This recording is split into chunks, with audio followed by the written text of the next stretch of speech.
Please hire me for one night. My family is very hungry, said the Japanese woman, but the black American soldier did the unexpected.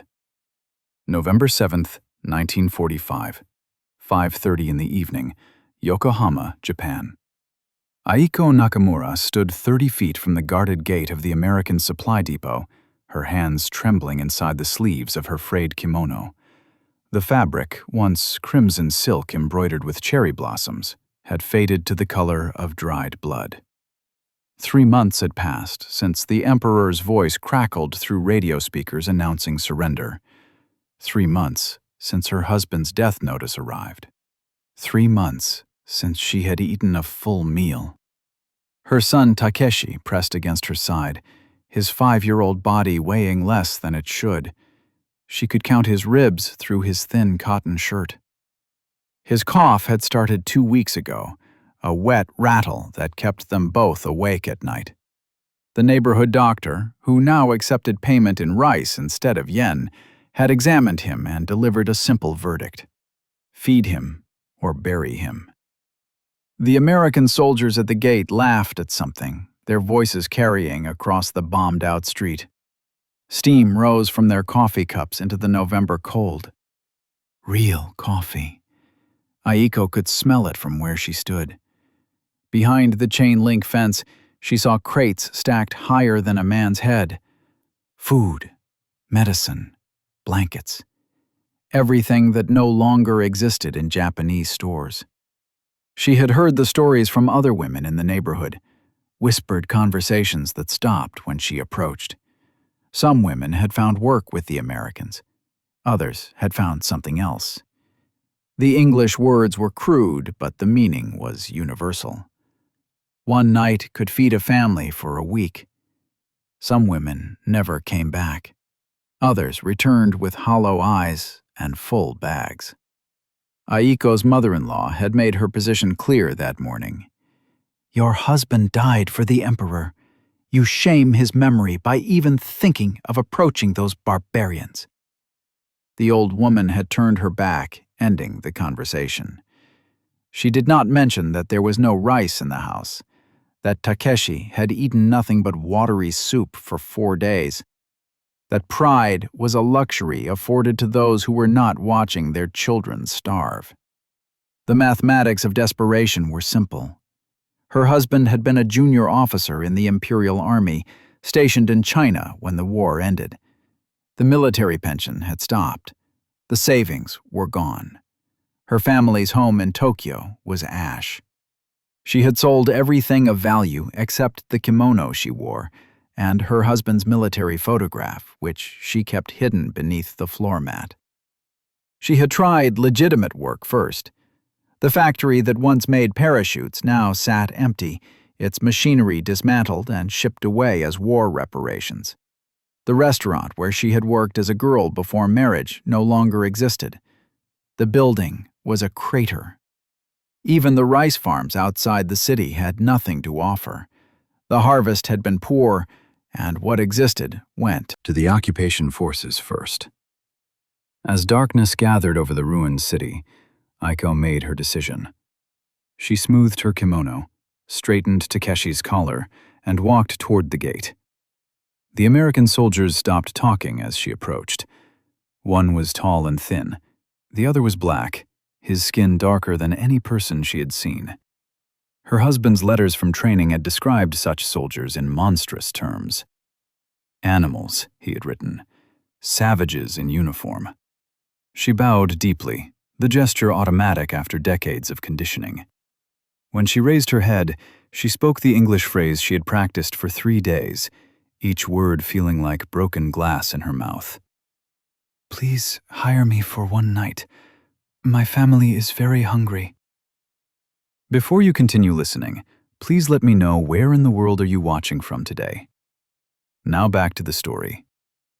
Private First Class Elijah Carter had been stirring a pot of beef stew when the call came from the gate. The November evening was cold enough that steam rose from the massive cooking vessels in clouds that smelled of pepper and bay leaves. He wiped his hands on his apron, standard white canvas marked with the stains of 1,000 meals, and walked out to see what the commotion was about. What he saw stopped him in his tracks. A Japanese woman stood at the gate with a small boy pressed against her side. She was thin in the way that spoke of months without proper food. Her kimono, despite its age and wear, was tied with precision.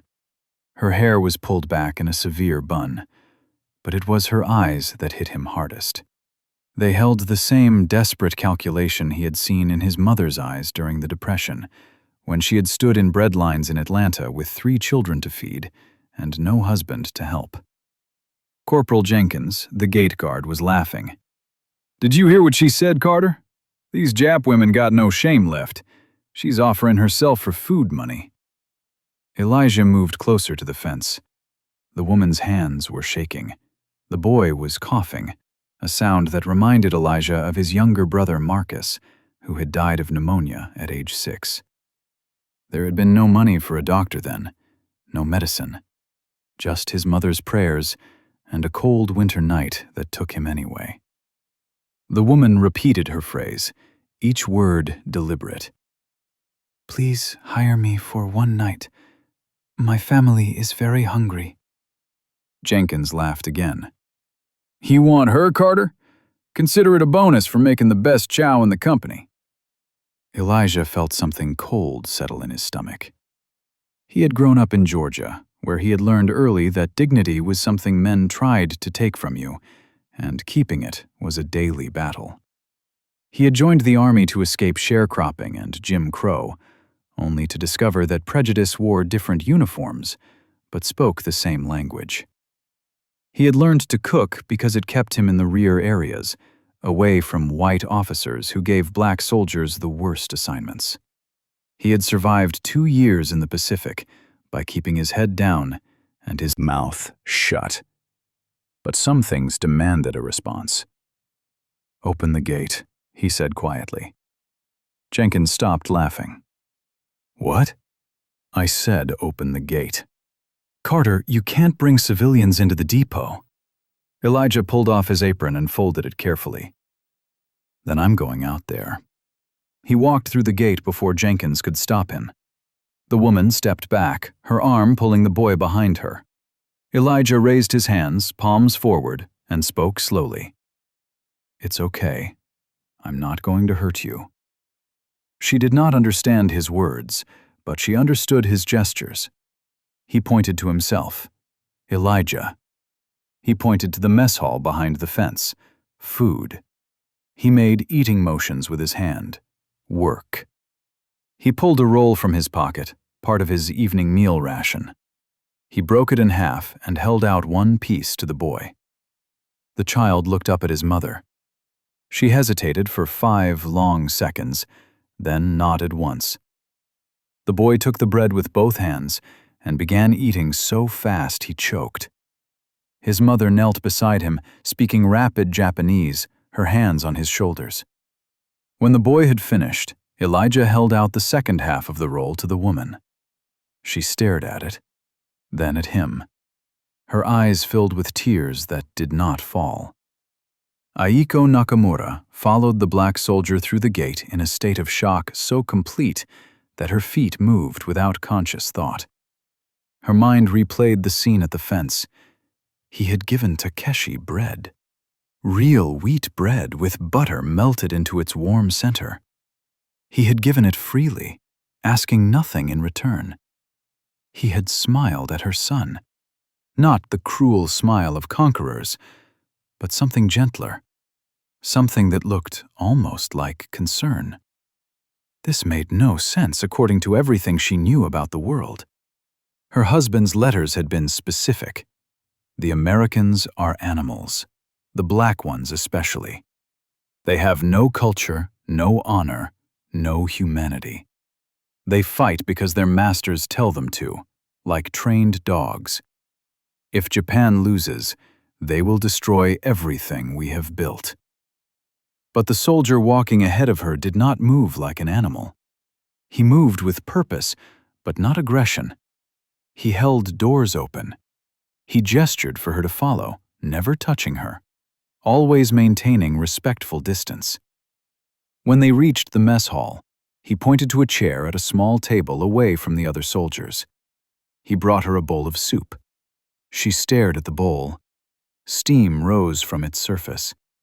She could see carrots, potatoes, and chunks of actual meat floating in rich broth. More food than she had seen in one place since August. Beside the bowl, he placed a spoon, a napkin, and a cup of water. Then he simply walked away, back to his cooking stations. Takeshi reached for the soup, and Aiko did not stop him. She watched her son eat with the desperation of the starving, his small hands gripping the spoon like a treasure. She expected someone to stop them, to demand payment, to explain what was required in exchange for this meal. No one came. After Takeshi had finished, his stomach finally full, Elijah returned. He pointed to a sink piled with dishes and made washing motions. Then he held up his hand, showing his watch, and made gestures that she understood meant hours. Work, time, payment. He wanted her to wash dishes. Just wash dishes. Aiko stood so quickly she knocked over her chair. She bowed deeply, the formal bow reserved for great benefactors. When she straightened, she moved to the sink and began working. The hot water burned her hands. She did not care. The soap smelled like lemons, a scent she had forgotten existed. The dishes were heavy ceramic, not the delicate porcelain of Japanese households. She washed each one with meticulous care. Hours passed. Her back ached. Her hands grew red and raw. Takeshi fell asleep on the chair, his belly full for the first time in weeks. Through the kitchen windows, she watched American soldiers come and go, their voices loud with laughter and complaints about food that would have fed her neighborhood for a month. When the last dish was clean, Elijah approached with a cloth bag. Inside were 2 more rolls, a can of something with a label she could not read, and an orange. An orange. She had not seen an orange in 2 years. She tried to bow again, but he stopped her with a gentle gesture. He pointed to her, then to the gate, then to tomorrow. Same time. She understood. He was asking her to return. November 8th, 1945, 5:30 in the evening. Aiko stood at the same gate, wearing the same kimono, now washed and dried overnight. Takeshi stood beside her, his cough slightly better after a full night's sleep on a full stomach. She had rehearsed what she would say, how she would ask for work, how she would maintain dignity while acknowledging need. The gate opened before she could speak. Elijah stood there with a small smile and a gesture that meant, "Come in." She followed him to the mess hall.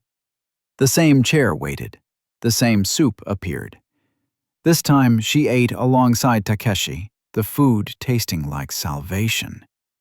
When they finished, she moved to the sink without being asked and began washing. Her hands still hurt from yesterday, but the pain was meaningless compared to the certainty that her son would eat tonight. For 3 hours, she washed dishes while Takeshi dozed in the chair. American soldiers came through the mess line, and she kept her eyes down, avoiding their stares. Some made comments she did not understand. Others ignored her completely. None approached. When her work finished, Elijah brought another bag. This one was heavier. Inside were 4 rolls, 2 cans, another orange, and something wrapped in paper that smelled like chocolate. Her hands shook as she accepted it. She looked up at him and spoke in Japanese, knowing he would not understand the words, but hoping he would understand the meaning. "Why are you doing this? What do you want from me?" Elijah seemed to sense her question. He pulled a small photograph from his pocket and showed it to her. 3 people. A woman, who must be his mother, and 2 younger people who might be siblings. He pointed to them, then to Takeshi, then to himself.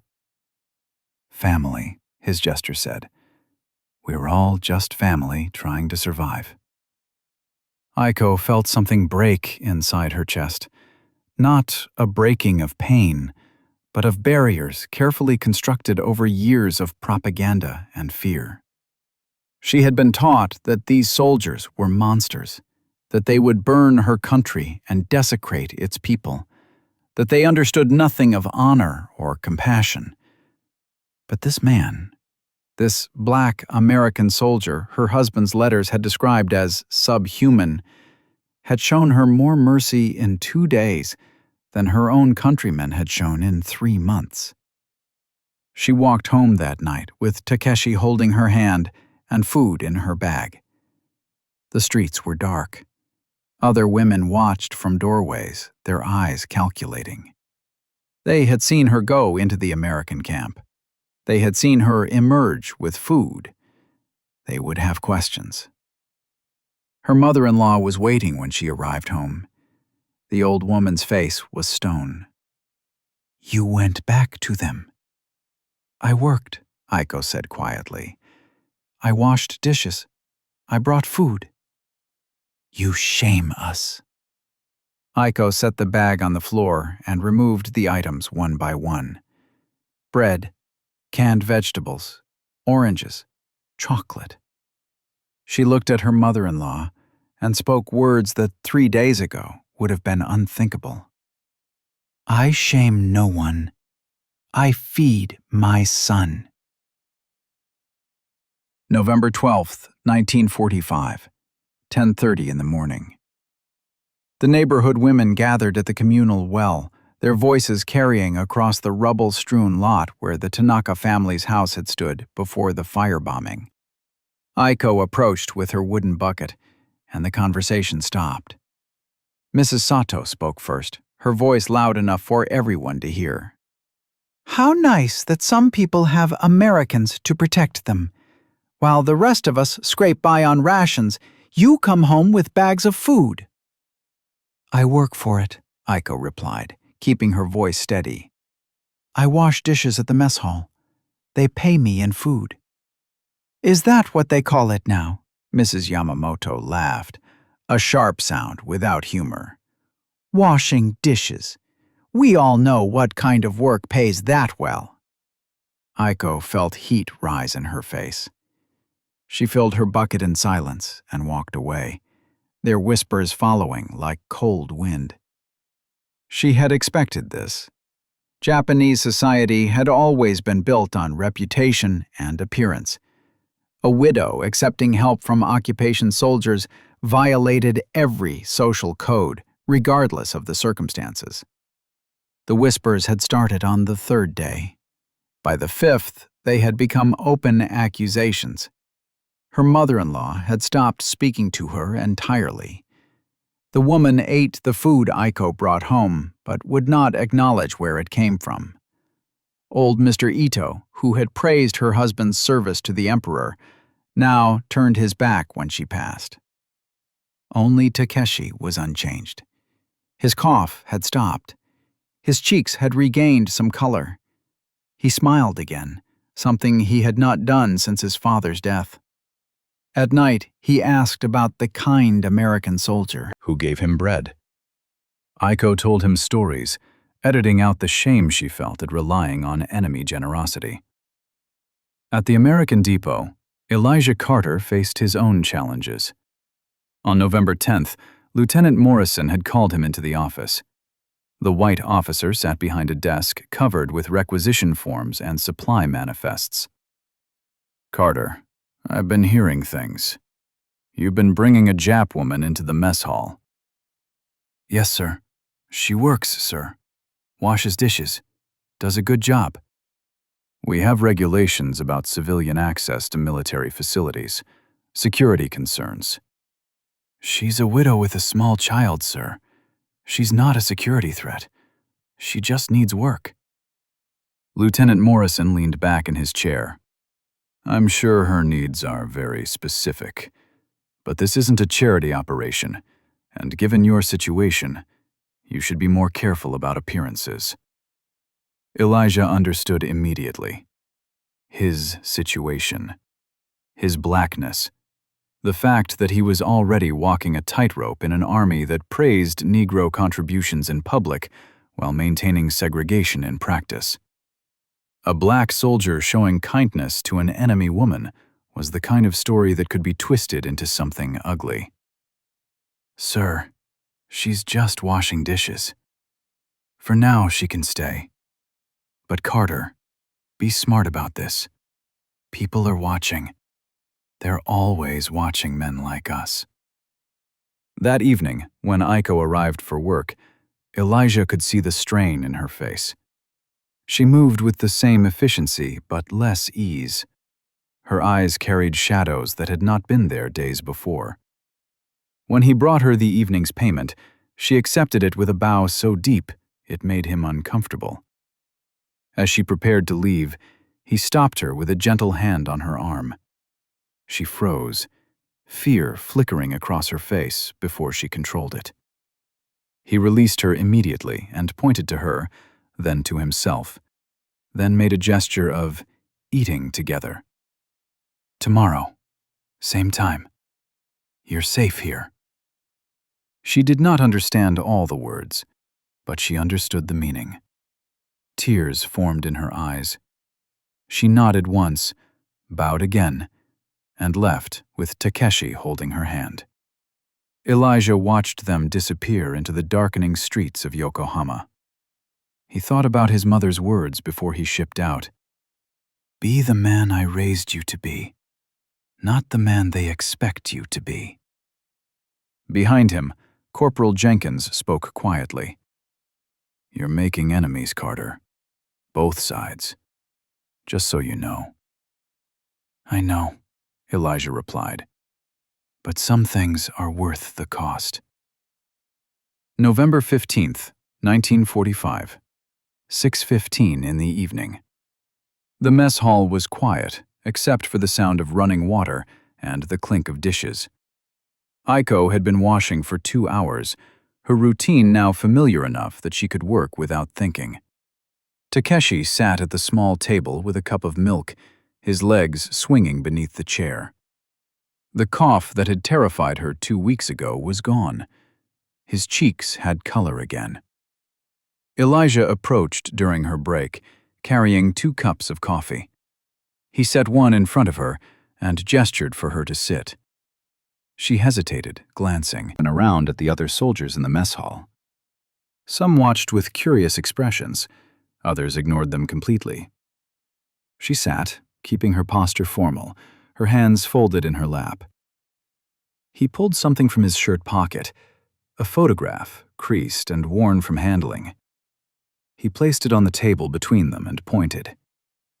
"Family." Aiko leaned forward to see. The photograph showed 3 people standing in front of a wooden house. A woman in a simple dress, her hair pulled back, her smile tired but genuine. 2 younger people flanked her, a girl of perhaps 14 and the boy who might have been 16. All 3 were black. All 3 looked at the camera with expressions that seemed cautiously hopeful. Elijah pointed to the woman. "Mama." He pointed to the girl. "Sister." He pointed to the boy.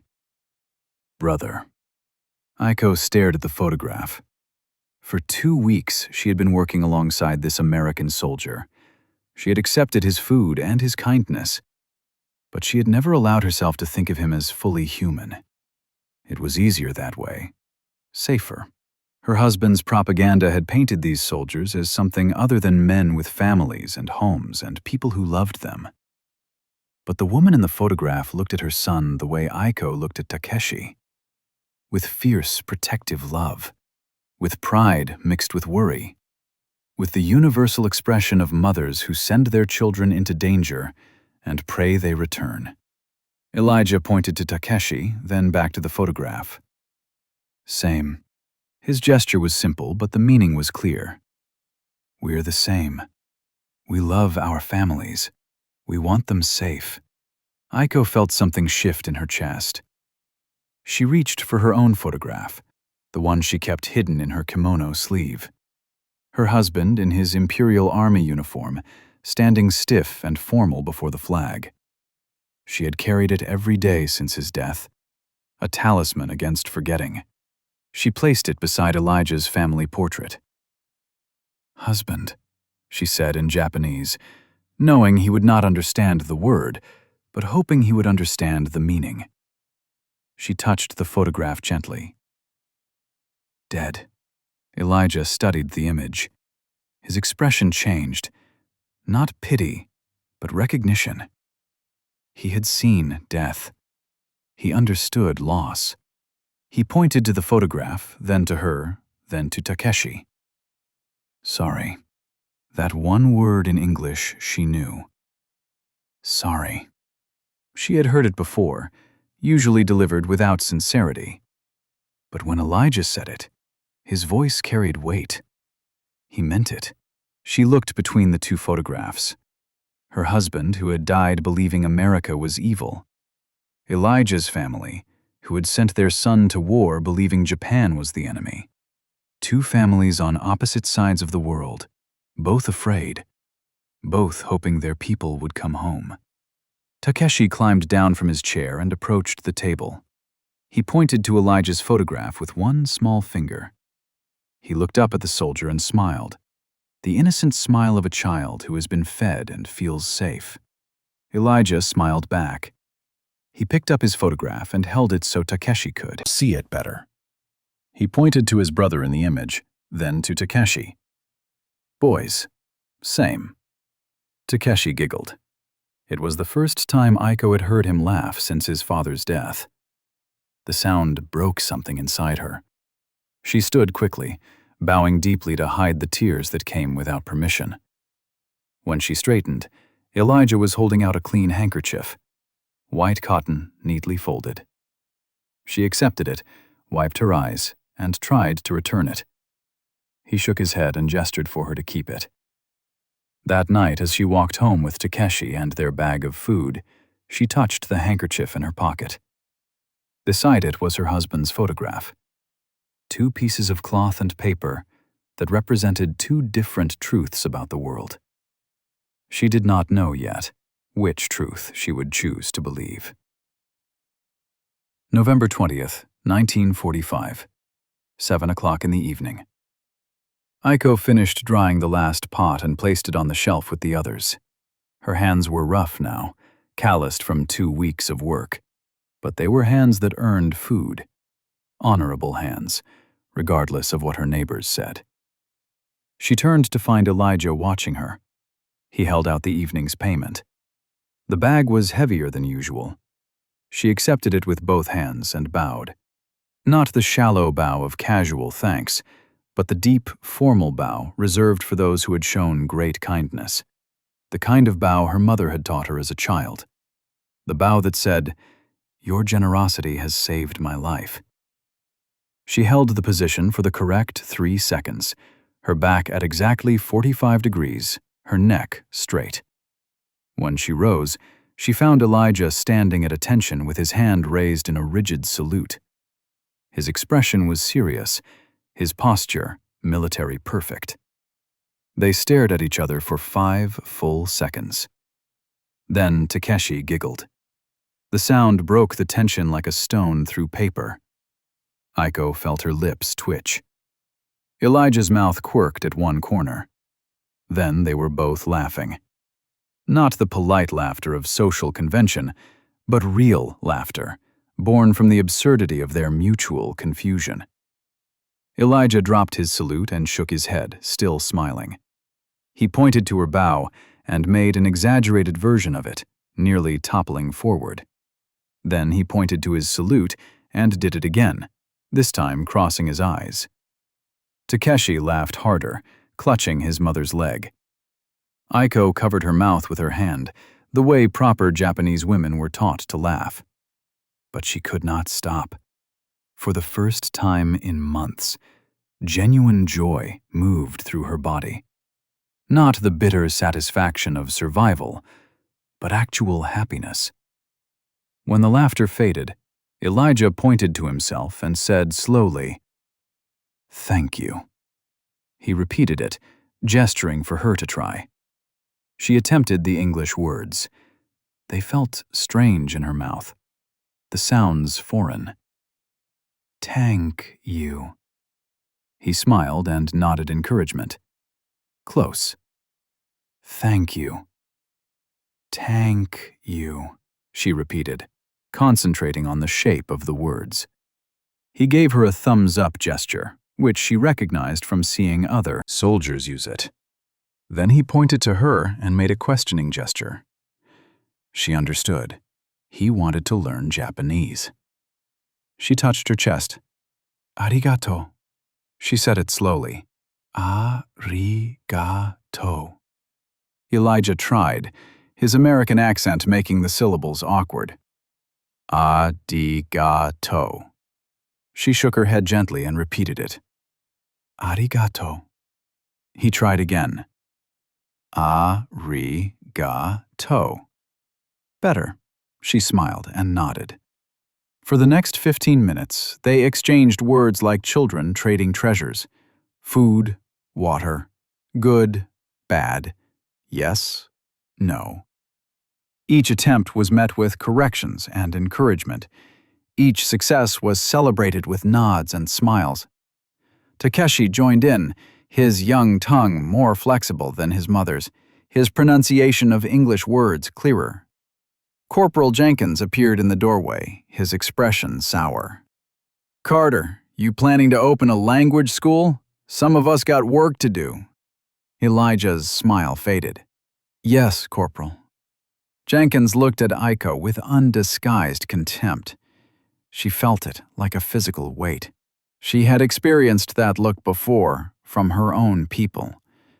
It was the look that said, "You are less than human. You are a thing to be used or discarded." But Elijah stepped slightly in front of her, blocking Jenkins's view.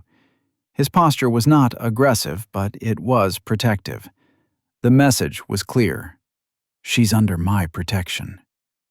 Jenkins shook his head and walked away, muttering something Aiko could not hear. When he was gone, Elijah turned back to her. His smile returned, but it was smaller now. Tired. He pointed to the door and then to tomorrow. "Same time." She bowed again, this time the shallow bow of friendly equals. He did not salute. Instead, he placed his hand over his heart and nodded. She understood. This was his gesture of respect. Not military, but personal. As she walked home with Takeshi that night, she practiced the English words under her breath. "Thank you. Good. Yes." Simple words that built bridges across impossible distances. November 25th, 1945. 5:45 in the evening. Thanksgiving Day in America. Aiko did not know this when she arrived at the depot gate. She only knew that something was different.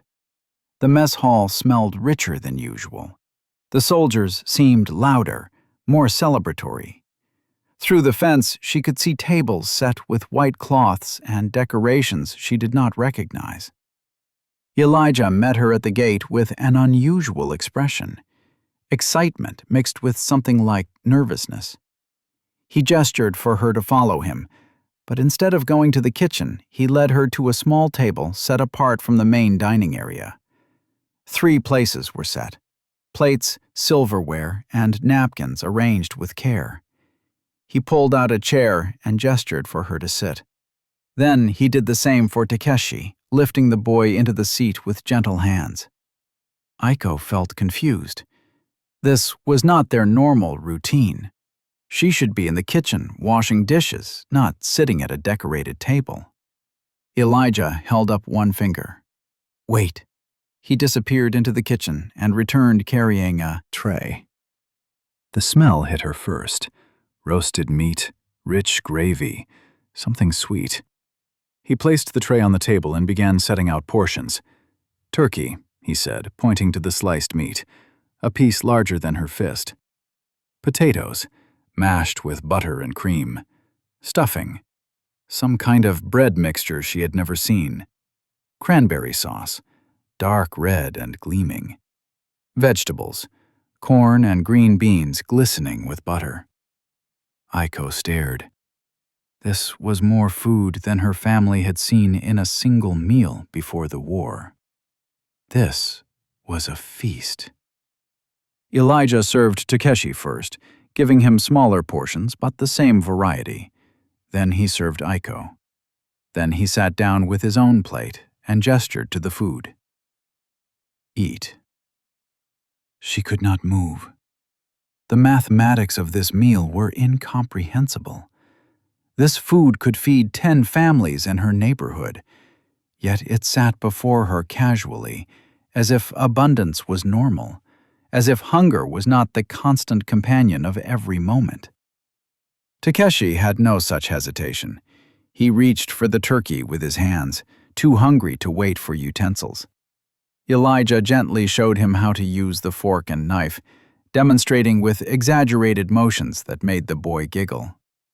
Aiko picked up her fork. The metal was heavy, solid, American. She cut a small piece of turkey and placed it in her mouth. The taste exploded across her tongue.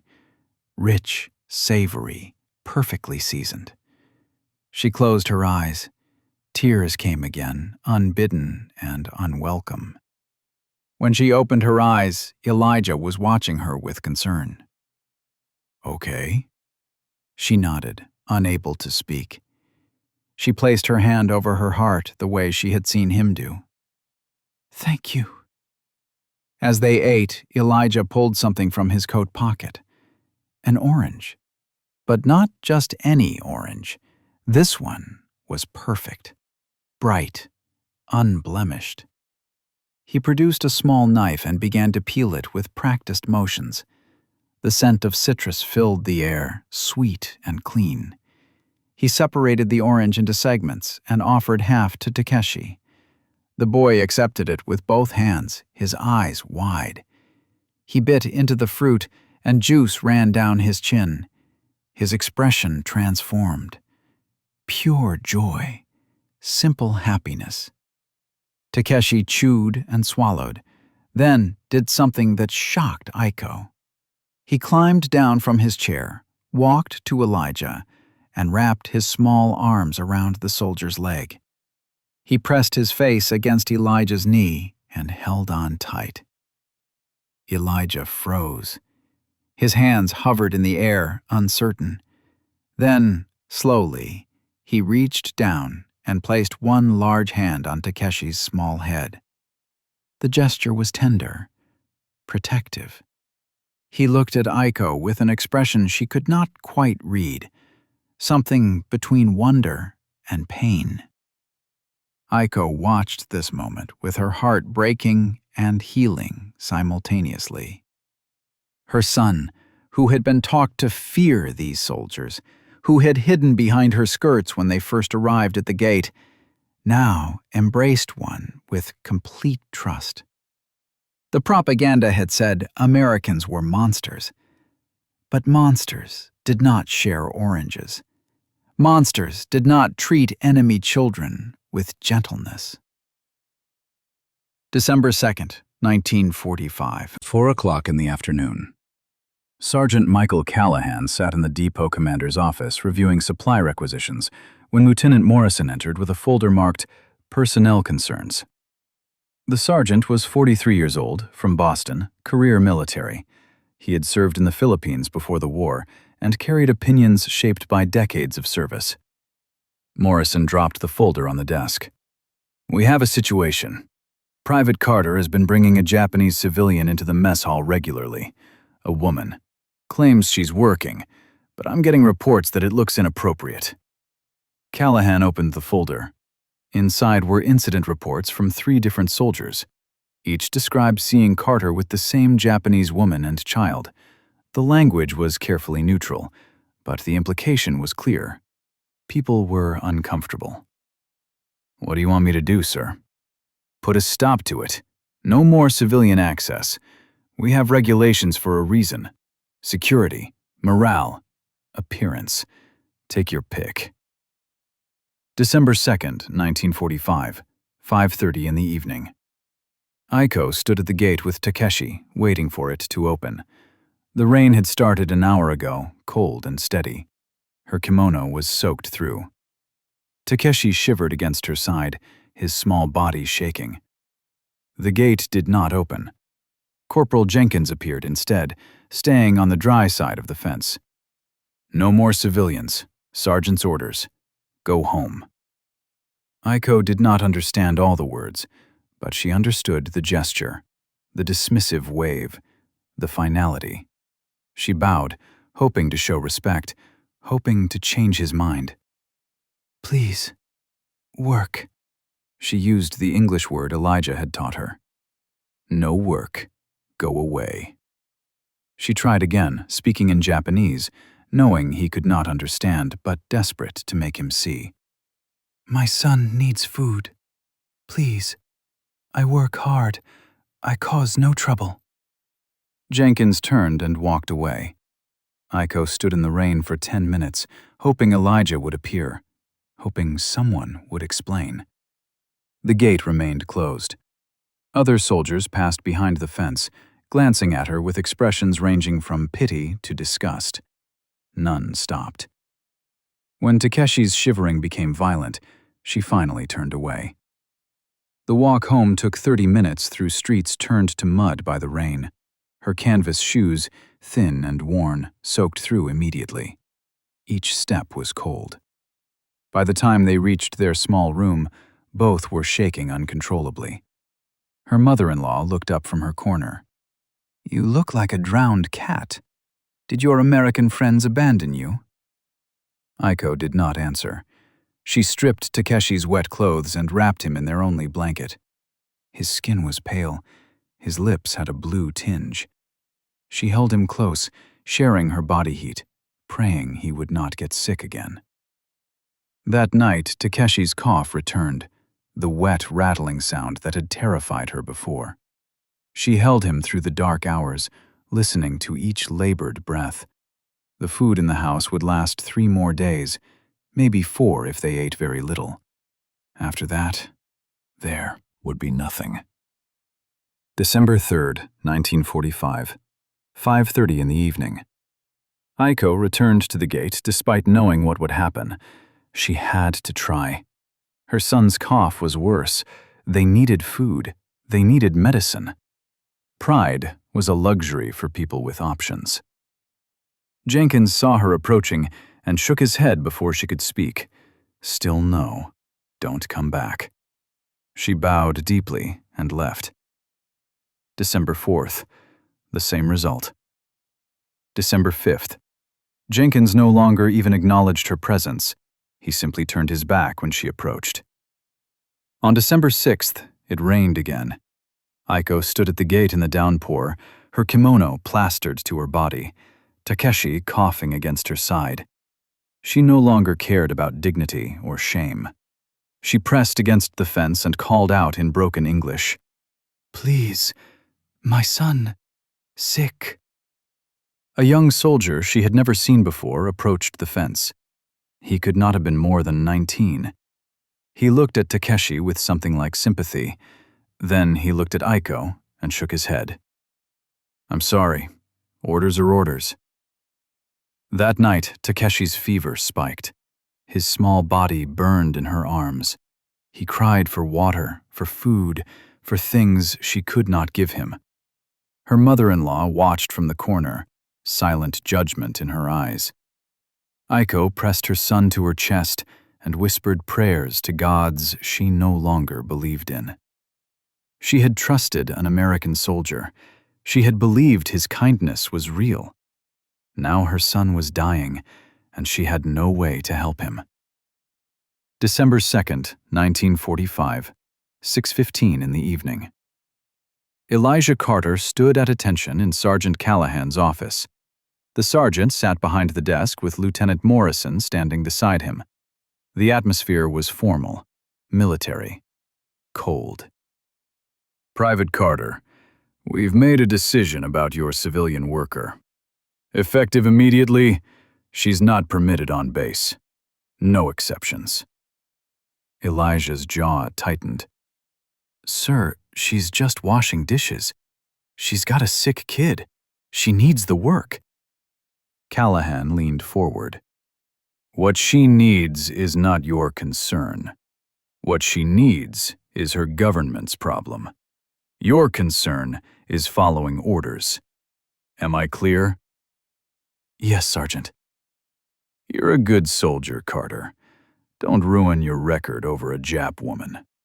You understand what I'm saying? Elijah understood perfectly. He was being told that helping an enemy civilian was worth less than his career. That mercy had limits defined by race and nationality.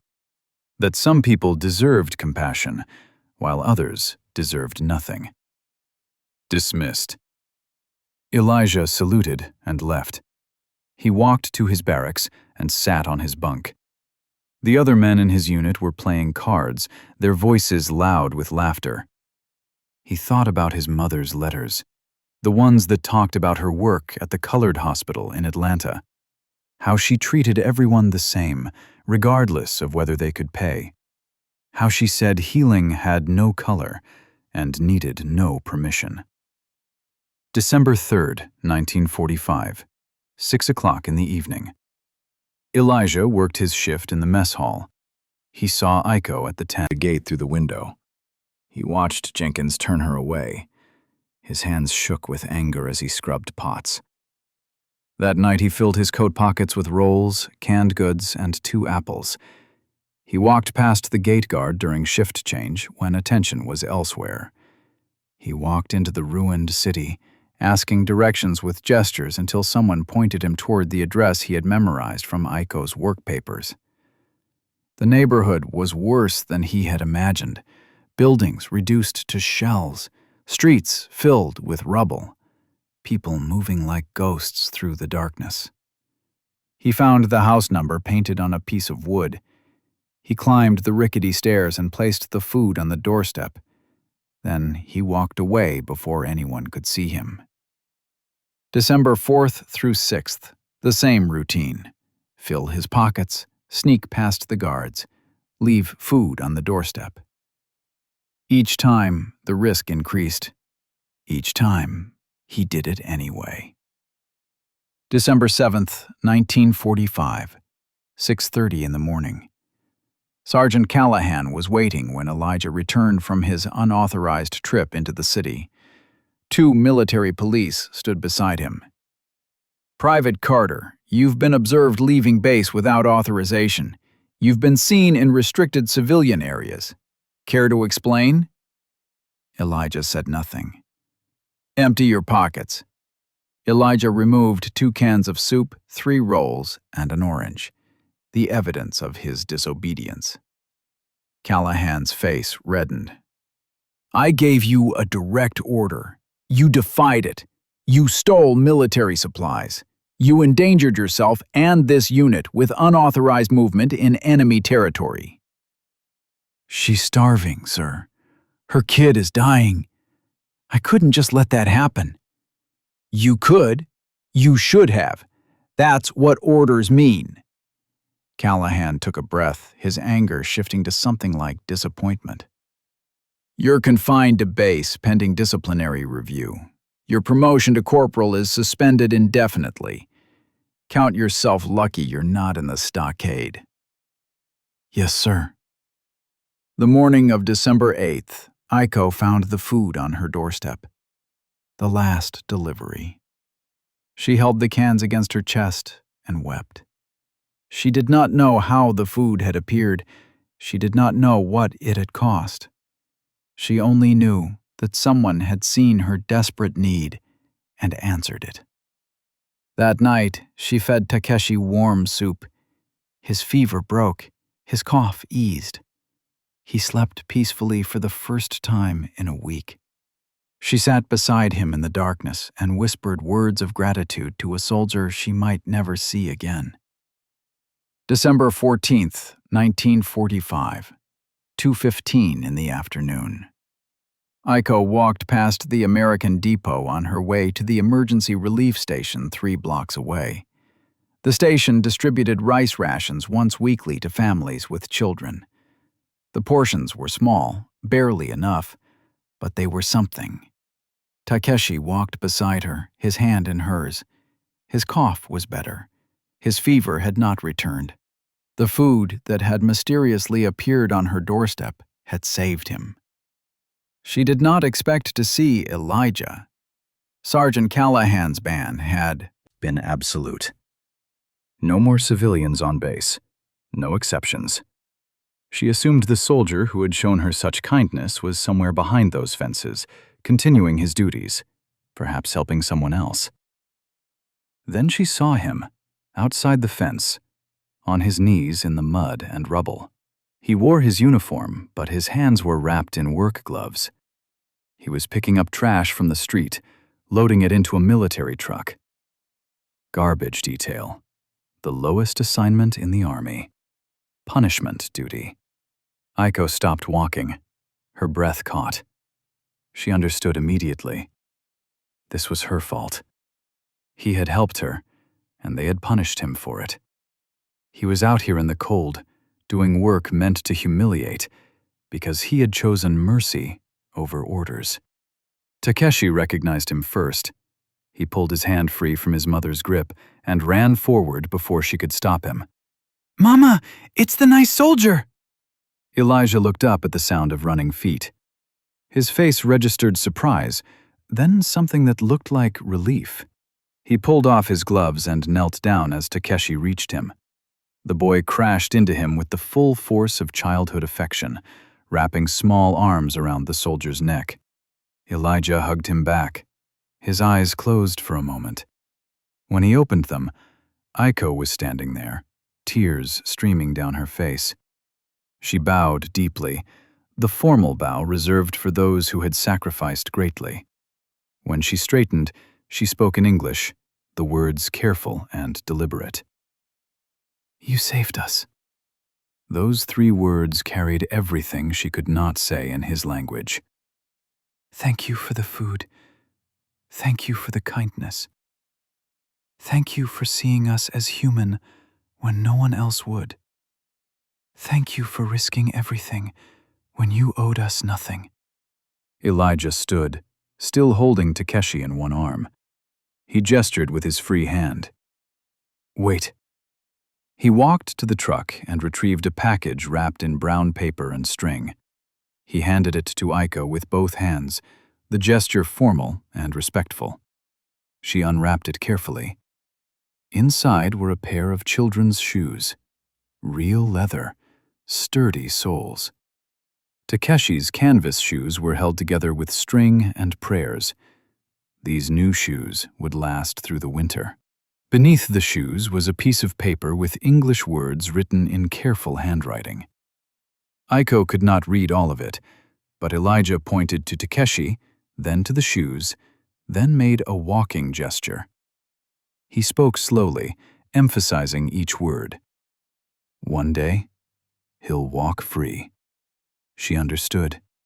He was saying that her son would grow up in a better world, that this war, this hunger, this suffering would end, that Takeshi would walk into a future where Japanese and Americans were not enemies, where children did not starve while soldiers threw away food, where kindness was not punished.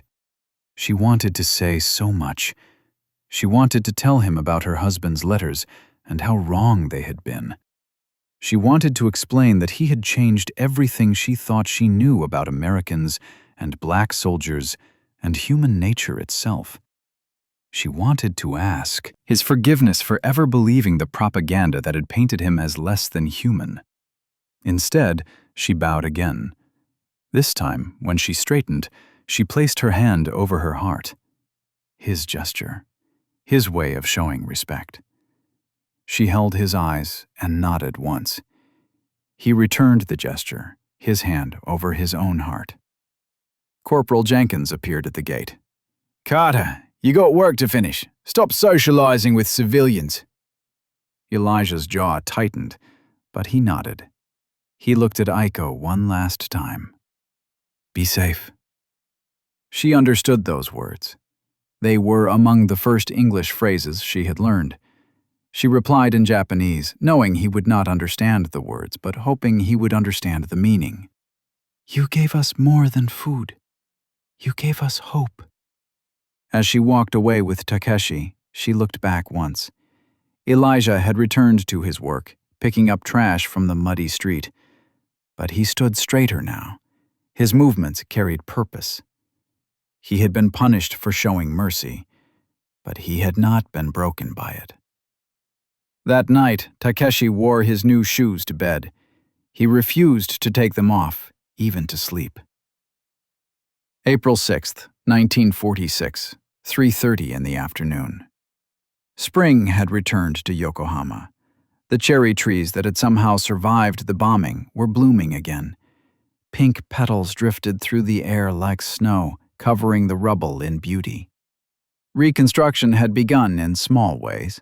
New buildings rose where burned ones had stood. The emergency rations had improved slightly. Hope, that dangerous thing, was beginning to return. Aiko walked through the streets with Takeshi. Her son was taller now, stronger. The shoes Elijah had given him 4 months ago were getting tight, but he still wore them every day. His cheeks had color. His eyes had lost that hollow look of starvation. He was learning English at the new school the occupation forces had opened. He could count to 10. He could say please and thank you and goodbye. They passed the American Depot. Aiko no longer came here seeking work. She had found employment at a textile factory that was reopening. The pay was small but steady. Her mother-in-law had grudgingly accepted that survival required adaptation. The old woman still did not speak of Elijah, but she no longer condemned Aiko for accepting his help. The gate was open today. New soldiers stood guard, faces Aiko did not recognize. She paused at the entrance, remembering. The first desperate night when she had spoken those shameful words. The warmth of the first bowl of soup, the feeling of her hands in hot dishwater, the sound of Takeshi's laughter, the photograph of Elijah's family, the orange at Thanksgiving, the shoes wrapped in brown paper. A young private approached her. "Can I help you, ma'am?" She understood the words now. She had been practicing. "I look for soldier, Elijah Carter. He worked here before." The private shook his head. "Carter? He shipped out in January, reassigned to the Philippines. Sorry, ma'am." She had known this was possible. Soldiers moved constantly. Orders came and postings changed. But knowing it intellectually and feeling it emotionally were different things. She would never see him again. She would never be able to tell him in proper English what his kindness had meant. The private continued. "But he left something for you. He described a Japanese woman and a little boy. Said if you ever came by, we should give you this." He disappeared into the guard shack and returned with an envelope. Her name was written on the front in Elijah's careful handwriting. She accepted it with shaking hands. She bowed her thanks and walked away before her tears could fall in front of strangers. Around the corner, out of sight, she opened the envelope. Inside was a single sheet of paper with a drawing. 3 hands. One large and dark, one smaller and light, one tiny. Elijah's hand, her hand, Takeshi's hand. They were joined together at the wrist, forming a circle. Below the drawing were words in English. She read them slowly, sounding out each syllable. "We're not enemies. We were just told we were." She read the sentence 3 times. Each word was a key unlocking something inside her chest. All the propaganda, all the hatred, all the fear, all the lies about who was human and who was not. All of it built on nothing but words spoken by men who wanted power. Takeshi tugged her sleeve. Mama, what does it say? She knelt beside him and showed him the drawing. See these hands? This one is you. This one is me. This one is the kind soldier who gave you shoes. We're all holding each other. We're all the same. Even though he's American? Even though we're Japanese? Even though we were told to be enemies, but we chose to be friends instead. An American convoy rolled past, trucks carrying supplies, soldiers leaning out the windows calling to each other, jeeps with their engines rumbling. Once, Aiko would have turned away. Once, she would have pulled Takeshi close and hurried past with her eyes down. Once, she would have seen only conquerors and enemies. Now she saw young men far from home, sons with mothers who worried, brothers with siblings who missed them. Human beings who had been told to fight, but who carried capacity for both cruelty and kindness. She watched the trucks disappear around the corner. Then she whispered 2 words in English, words Elijah had taught her on that first night when everything had seemed impossible. Words that meant more now than they had then. Words that carried the weight of gratitude and recognition and hope. Thank you. The cherry blossoms fell like blessings. Takeshi squeezed her hand. Somewhere across the ocean, Elijah Carter was beginning another day in another broken place. Perhaps he was helping someone else. Perhaps he was showing another desperate person that mercy was stronger than orders. Perhaps he was proving again that humanity could bridge any distance. The war had ended, but its lessons continued. Aiko folded the drawing carefully and placed it in her pocket next to her husband's photograph. 2 truths, 2 versions of the world. She had chosen which one she would teach her son. Not the truth of hatred and propaganda, but the truth she had learned in a mess hall washing dishes. That kindness could cross any border. That compassion needed no shared language. That we were never truly enemies. We were just told we were. I hope you like this story. Please share what's your favorite part of the story and where in the world you are watching from. Have a wonderful day.